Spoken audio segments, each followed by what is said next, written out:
Pelo sinal da Santa Cruz, livrai-nos Deus, nosso Senhor, dos nossos inimigos. Em nome do Pai, do Filho e do Espírito Santo. Amém. Meu Senhor e meu Deus, creio firmemente que estás aqui, que me vês, que me ouves. Adoro-te com profunda reverência. Peço-te perdão dos meus pecados e graça para fazer como fruto esse tempo de oração. Minha Mãe Imaculada, São José, meu Pai e Senhor, meu anjo da guarda, intercedei por mim.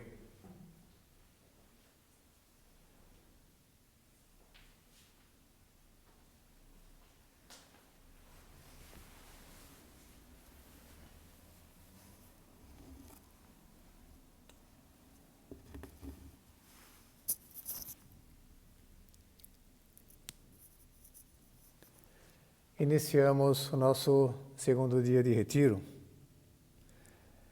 Depois de termos acabado o dia ontem meditando no céu, formulando o propósito de pensar nele todos os dias, muitas vezes por dia. A propósito do céu, talvez você conheça o episódio da vida do Fulton Sheen, um bispo norte-americano que morreu com fama de santidade, está com seu processo de canonização aberto, foi aberto pelo Papa São João Paulo II. E em 2002, ele mesmo faleceu em 1979. E esse bispo ganhou grande notoriedade no país pela sua atividade de evangelização. Antes já tinha percorrido o país de ponta a ponta, fazendo conferências e, de fato, comunicando uma vibração assim gigantesca, enorme. Seus livros estão publicados aqui no Brasil, estão sendo reeditados agora, se não me engano, pela editora Molokai. Vale a pena entrar em contato com eles, né? Lê-los, porque são muito bons.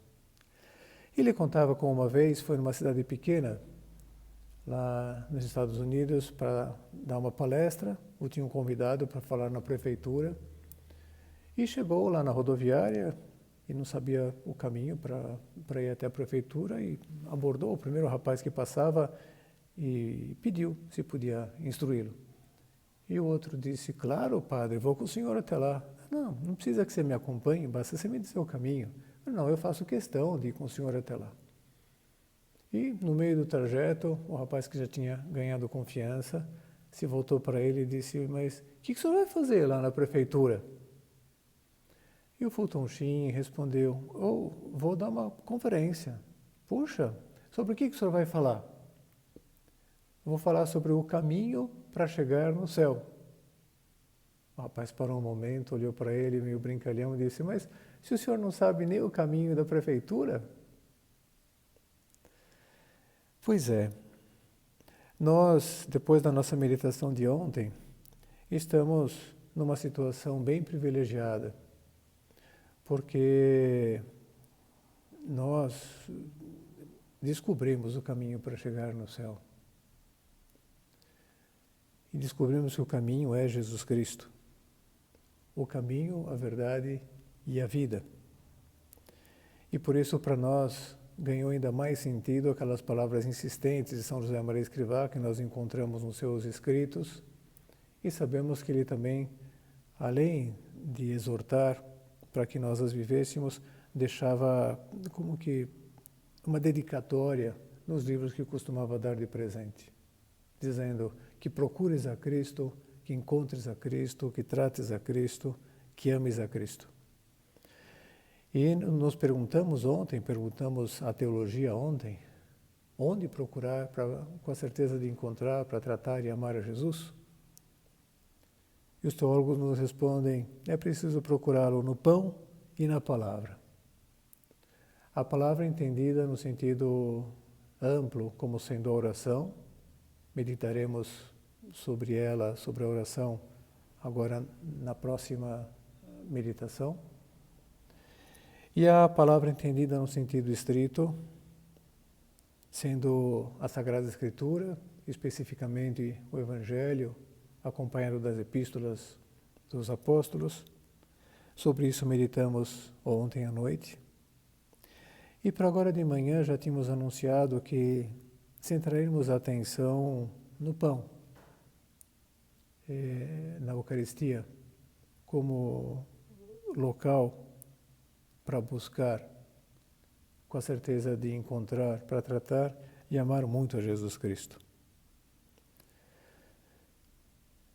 Lá no Monte Tabor, quando Jesus levou Pedro, Tiago e João,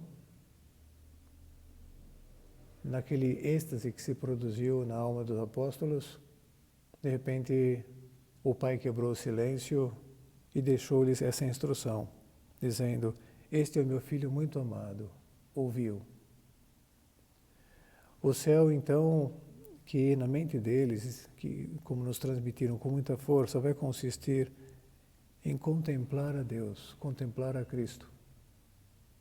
E para chegar lá, é preciso já colocar-se nesse trilho da contemplação e ao mesmo tempo fazer o esforço por ouvir Jesus. De modo específico, agora de manhã, consideraremos como a Eucaristia é, de fato, um grande dom de Deus para que nós contemplemos e ouçamos Jesus Cristo. Porque Cristo nos fala, de fato. A Eucaristia é considerada sob os seus 3 aspectos, como tantas vezes sublinhou o Papa Paulo VI. A Eucaristia como sacrifício, está se referindo à Santa Missa. A Eucaristia como alimento, se refere à comunhão, o momento da comunhão, que pode se dar fora da missa, de modo excepcional, mas habitualmente dentro da missa. E a Eucaristia como sacramento, ou seja, como sinal da presença de Jesus nos nossos sacrários. Sinal sensível, materializado, de que Cristo está conosco, permanecerá conosco até o fim dos tempos. Vamos então dar voltas à Eucaristia, ao tema da Eucaristia, considerada assim, sob esses 3 aspectos, começando pelos 2 primeiros. A Eucaristia como sacrifício, a Eucaristia como alimento. A Santa Missa e a comunhão, já que de modo ordinário uma se dá dentro da outra, a comunhão se dá dentro da missa. Às vezes tenho ouvido alguma pessoa me dizer: "Padre Carlos, eu já fui mais praticante, já fui mais à missa, mas eu deixei de ir à missa porque a verdade é que a missa não me diz nada. Eu não ouço nada na missa." E eu penso, é compreensível. É compreensível até porque muitas vezes o obstáculo para que as pessoas ouçam a Deus na missa somos nós mesmos, os padres. Pelo modo de encaminhar as homilias, talvez demorando mais tempo do que, de fato, corresponderia ao equilíbrio, né, do conjunto da missa como um todo. Talvez porque abordamos alguns assuntos que nem são próprios da missa, como, por exemplo, a política. O sacerdote, quando fala de política, ainda mais no espaço da missa, em geral, não ajuda muitas pessoas. Temos experiência disso. E pode ser que nós sejamos obstáculos também até pelo modo de celebrar a missa, por não viver direitinho como a Igreja, com a experiência acumulada nos séculos, nos propõe que vivamos, né? Cada um dos ritos, cada um dos gestos. E nesse afã de dar uma renovada, dar uma dinamizada na missa diferente para motivar mais as pessoas, acabamos prestando um desserviço. Isso, então, obstaculiza que as pessoas ouçam a Deus na missa, até se distraem com as nossas improvisações, os nossos recortes. Mas eu me atrevo aqui a colocar uma outra pergunta para a nossa reflexão, para que a gente coloque um pouquinho a mão na consciência também, para ver se, de fato, é só isso que nos impede de ouvir Deus na missa. A pergunta é essa: será que Deus está tão refém assim dos padres, a ponto de não conseguir comunicar-se conosco diretamente durante a celebração da missa? Não será que talvez nós tenhamos que levantar a hipótese de que o nosso ouvido está pouco aguçado ou tapado, porque nós não colocamos esforço por entender melhor a missa, cada um dos gestos? Há tanta literatura que fala sobre a missa, que nos explica a missa, a história da missa. Eu já li algum livro sobre isso. Quando foi o último? Já que a missa é de uma riqueza tão grande que só com o livro a gente não vai conseguir captar todos os aspectos. Talvez encontremos aí o motivo pelo qual nossos ouvidos não percebem aquilo que Deus nos fala através da missa. E nossa visão, nossa vista nem consegue contemplar Jesus Cristo como poderia. Porque vamos à missa ou íamos à missa sem ter colocado um esforço prévio para entendê-la melhor. Nos contentamos lá com a formação da catequese e quando deveríamos ter tomado as rédeas das mãos, né, da nossa vida cristã, não o fizemos. Colocar o esforço. Talvez um propósito dessa meditação já é ler algum livro sobre a missa. Se você me pergunta por qual começar, eu te digo, começa por um que se intitula O Sacrifício do Altar. O autor chama-se Federico Soares, ele é espanhol, mas o livro está traduzido ao português e é distribuído pela editora Quadrante. Porque se nós aprofundamos, não ficamos na superfície da missa, mas mergulhamos no seu sentido genuíno, vamos ouvir muitas coisas, 4 delas essenciais. A primeira delas é que como Jesus Cristo nos ama apaixonadamente. Aquela sua declaração na última ceia para os apóstolos: ninguém tem maior amor do que aquele que dá vida pelos seus amigos. Eu vos chamo amigos, portanto eu amo vocês extremadamente. Umas palavras que não ficaram só em uma declaração assim, da boca para fora. Umas palavras que depois foram levadas à prática dali a poucas horas. Cristo entregou mesmo a sua vida por nós para fazer a nossa redenção. Cada crucifixo é um memorial disso. Jesus Cristo morto por nós, cada crucifixo deve ser para nós uma mega declaração de amor. Eu te amo, 1000 vidas eu tivesse, 1000 vidas eu daria só por tua causa. Mas o crucifixo ganha vida quando nós participamos da missa. A Santa Missa, que é a renovação do sacrifício do altar.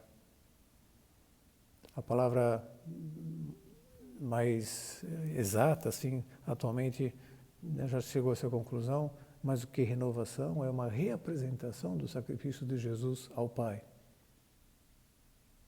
São João Paulo II dizia que na Santa Missa é como se abrissem as cortinas da história e a gente se encontrasse lá no Calvário, contemplando Jesus sendo crucificado, Maria, as mulheres, São João, ali aos seus pés, também os soldados. E Cristo dizendo: Pai, perdoa-os, não sabem o que fazem. Cristo nos entregando Maria por mãe: mulher, eis aí teu filho, filho, eis aí a tua mãe. Cristo querendo arrancar de nós o arrependimento que arrancou daquele bom ladrão, dizendo: hoje mesmo estarás comigo no paraíso. Porque o ladrão ele tinha pedido perdão. Senhor, lembra-te de mim quando estiveres no paraíso. E foi canonizado em vida. Tudo isso acontece na Santa Missa.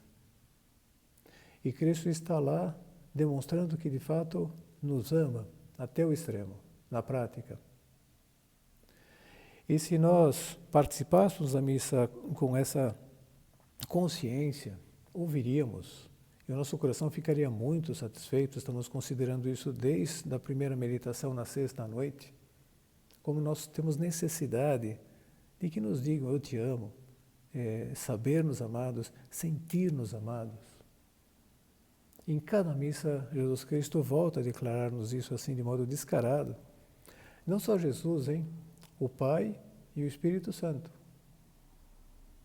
Toda a missa ela é uma ação trinitária. Nós começamos em nome do Pai, do Filho e do Espírito Santo. A saudação inicial também é uma saudação trinitária muitas vezes. A graça de nosso Senhor Jesus Cristo, o amor do Pai e a comunhão do Espírito Santo estejam convosco. Toda a Santíssima Trindade também está lá. É o Pai que se oferece em sacrifício por nós, é o Filho que se oferece em sacrifício por nós ao Pai, movido pelo Espírito Santo. Tudo isso acontece na missa.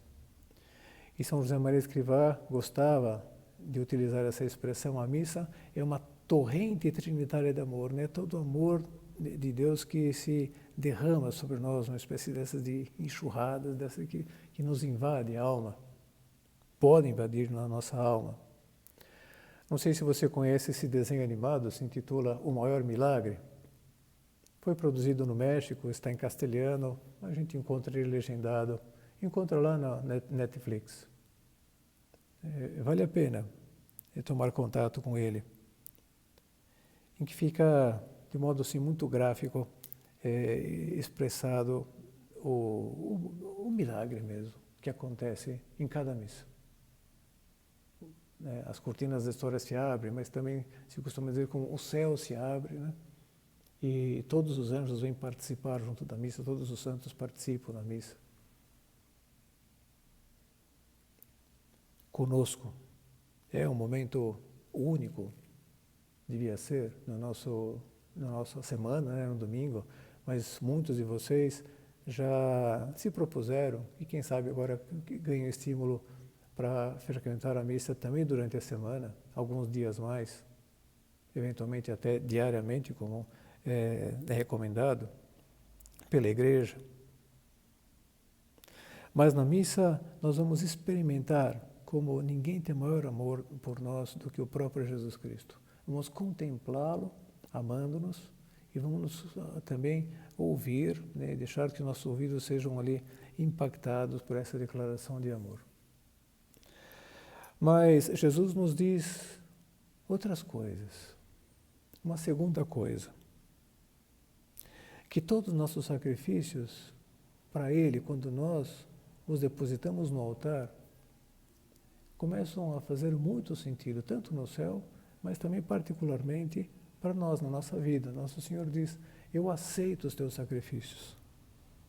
Isso que te parece inútil, isso que tem que te consumir, o que te parece inútil, o teu cansaço, a tua dor física, a tua dor moral pelas injustiças que você anda sofrendo, pela falta de reconhecimento das pessoas com relação a todo o esforço que você realiza, essa dificuldade no relacionamento familiar que andou te tomando assim a mente, com preocupações com a esposa, preocupações com os filhos, preocupação com os teus pais, com a saúde de algum parente mais próximo, essas apreensões todas, e tudo isso tem muito sentido.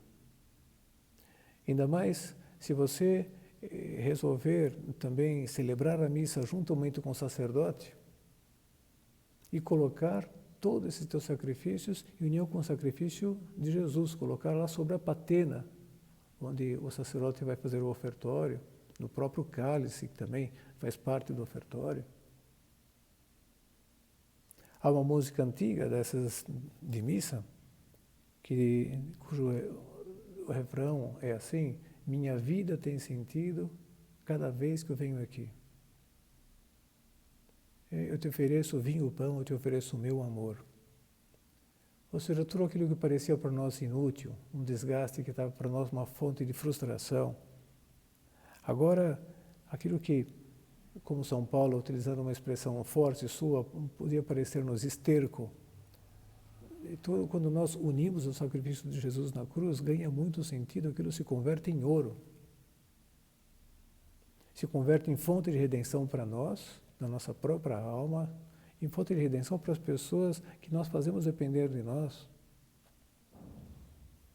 E que Deus fez depender de nós, nossos familiares, nossos amigos, companheiros. E nós vamos depositar esse tesouro nas mãos de Cristo. Cada vez que vamos lá, colocamos o nosso sacrifício sobre o altar, nós o estamos nomeando o nosso administrador de recursos. E ele vai fazer render.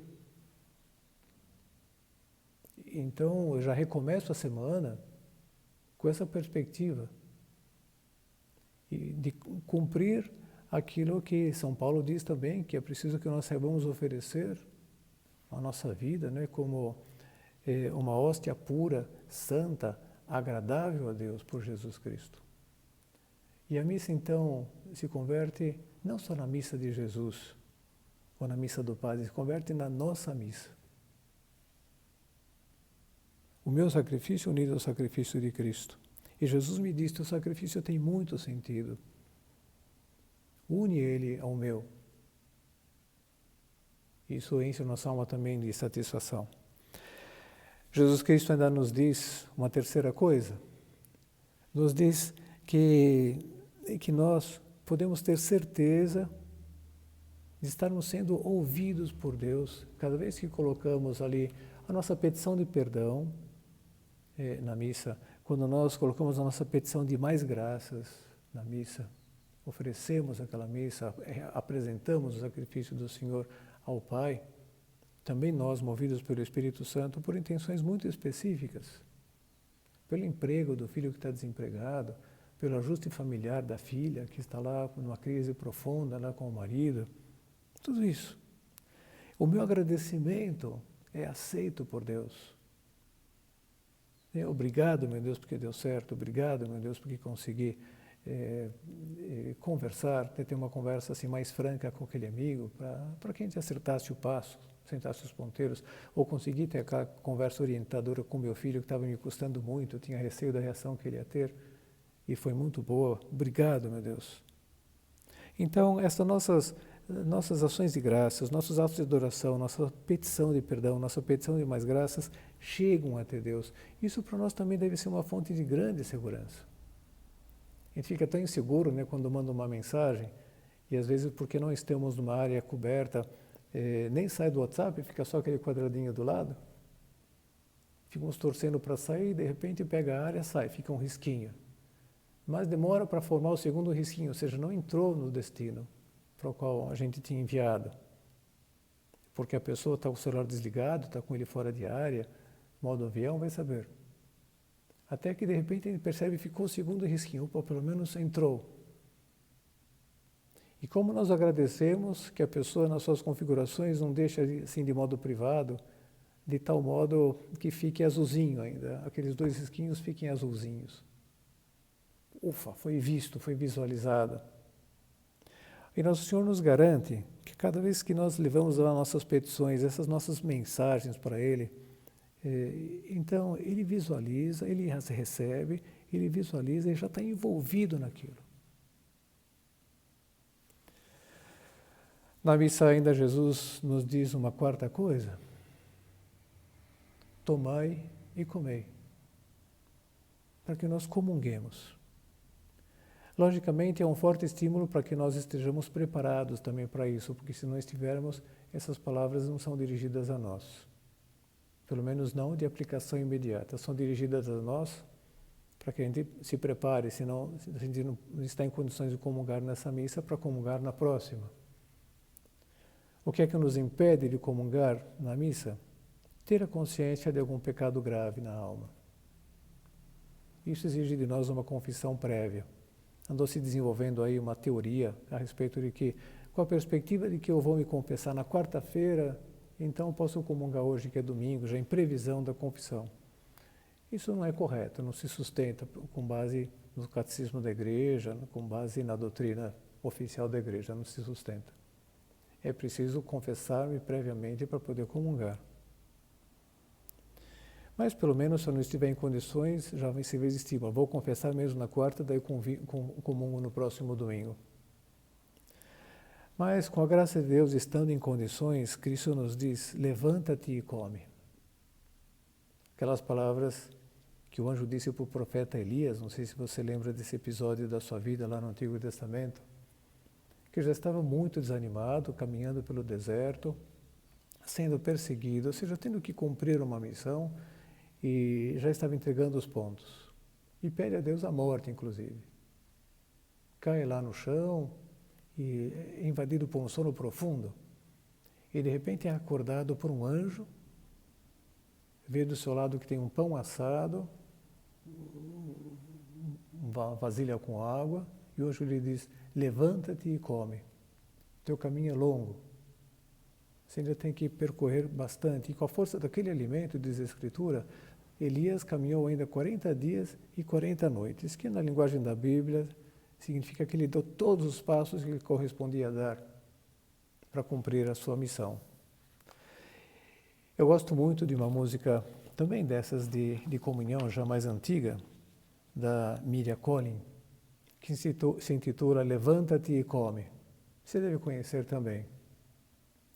Quando te domina o cansaço e já não puderes dar um passo, quando o bem ao mal ceder e tua vida não quiser ver o mundo amanhecer, levanta-te, come, levanta-te, come, que o caminho é longo, caminho longo. Eu sou teu alimento, caminheiro. Eu sou o pão da vida verdadeiro.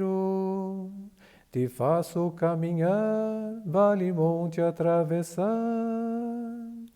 pela Eucaristia, Eucaristia. Levanta-te e come, se apoia na força desse alimento salutar. Cristo nos garante que chegaremos ao céu através dela. Diz a teologia que a Eucaristia é prenda da glória futura, já é uma antecipação do céu. Já é uma espécie de aperitivo do céu. E nós experimentamos a força de estar com Cristo, a força de estar com Deus. Mas, além de essas 4 coisas que Jesus nos fala, né, na missa, não podemos deixar, né, de considerar como Jesus também nos fala do sacrário, onde nós podemos contemplá-lo, expor-nos assim a sua ação na nossa alma e ouvir aquilo que ele nos diz, também sempre no mesmo sentido, né, de encher-nos de vibração, de encher de sentido tudo aquilo que de alguma forma nos atinge, nos afeta. O pregador da Casa Pontifícia, Raniero Cantalamessa, tem uma imagem que é muito linda, falando a respeito da Eucaristia. Falando a respeito das almas eucarísticas, de nós quando nos expomos assim ao sol que é Cristo no sacrário. Diz que nós somos como essas folhinhas verdes na árvore da igreja, fazendo fotossíntese. Ou seja, vamos absorvendo do ambiente todos os nutrientes, né, que o Espírito Santo vai promovendo à nossa volta. Isso enriquece a seiva da planta e faz com que a igreja ainda dê frutos ainda mais graúdos, mais saborosos. E, além disso, nós promovemos uma oxigenação ao nosso redor, o processo de fotossíntese. Uma meta para que nós tracemos também, ser pessoas mais eucarísticas nesse sentido, né, de rondar o sacrário. Entrar numa igreja para fazer uma visita a Jesus diariamente. Como contava São José Maria Escrivá, que uma vez surpreendeu, numa paróquia, onde no início da sua vida sacerdotal ele estava administrando, estava conduzindo como pároco, que ele percebia que entrava lá um leiteiro com seus cântaros de leite assim, meio desequilibrado até, entrava e saía da igreja todos os dias, no mesmo horário. E um dia ele o abordou e perguntou: "Ei, quem que é você? O que você vem fazer aqui sempre?" E o outro respondeu: "Ô padre, eu sou João, o leiteiro. Como eu não tenho muito tempo, eu entro aqui, quando passo aqui na frente da igreja, olho para Jesus no sacrário e falo: Jesus, aqui está João, o leiteiro. E vou-me embora, né? Que eu tenho que trabalhar, tenho que entregar o leite." E São José Maria Escrivá ficou muito tocado com aquilo. Disse que tinha passado o dia inteiro depois dizendo para Jesus: Jesus, aqui está esse pobre pecador que não sabe te amar como João o leiteiro. E se vê que isso o acompanhou a vida inteira, porque ele depois, quando contava assim com muita vibração também. Ouvir o Senhor que nos diz no sacrário é: confia em mim, eu que estou contigo todos os dias até o fim dos tempos. Você, qualquer coisa, vem se abrir comigo. Pode ter o sacrário como um fio terra para você. Vem deseletrizar comigo. Ou, se você precisa mais energia, pode vir aqui buscar umas descargas de energia, bem carregar as baterias, ficando exposto assim à minha ação no sacrário. Senta aí e reza um terço. Ou senta aí e não faz nada, só fica me olhando. E pensa que é recíproco, eu também vou estar te olhando. O André Froissart, esse jornalista francês, jornalista em muitas coisas, né? Ele se converteu quando era ainda rapagão, com um processo assim muito bonito, um processo eucarístico. O pai dele tinha sido fundador do Partido Comunista Francês, ele foi educado sem fé e como um ateu, mas tinha um amigo que era bem católico e um dia eles se combinaram de se encontrar na frente da igreja, que tinha algum programa que iam fazer juntos. Ele parou lá, chegou pontualmente, mas o amigo não vinha. Ele resolveu descer para procurá-lo na igreja. Ao entrar, não divisou o amigo, mas estava tendo um ato eucarístico, um momento de adoração do Santíssimo, então estava o Santíssimo exposto lá no ostensório, né, a adoração das pessoas, e aquilo produziu tal impacto que ele conta, lá num livro que se intitula Deus Existe, Eu o Encontrei, como ele entrou na igreja sem fé e saiu com fé. A partir daquele relance, assim, daquele olhar de Cristo para ele, lá da Eucaristia, lá do centro do altar. Deixar-nos também olhar para o nosso Senhor, deixar que Ele arranque de nós essas conversões, essas decisões de estar mais perto de Deus, de retificar, de pedir perdão para as pessoas, né? De mudar a nossa conduta. Tudo isso Ele promove, se nós deixamos. Vamos pedir à Virgem Maria.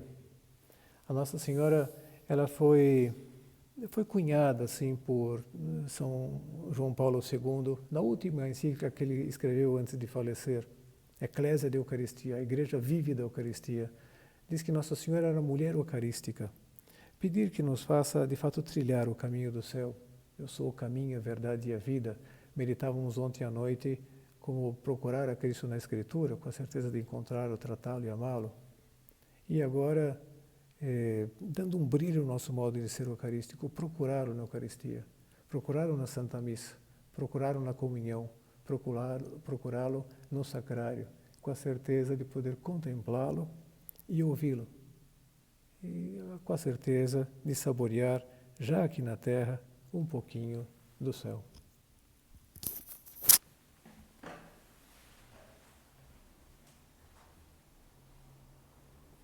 Dou-te graças, meu Deus, pelos bons propósitos, afetos e inspirações que me comunicaste nessa meditação. Peço-te ajuda para os pôr em prática. Minha Mãe Imaculada, São José, meu Pai e Senhor, meu anjo da guarda,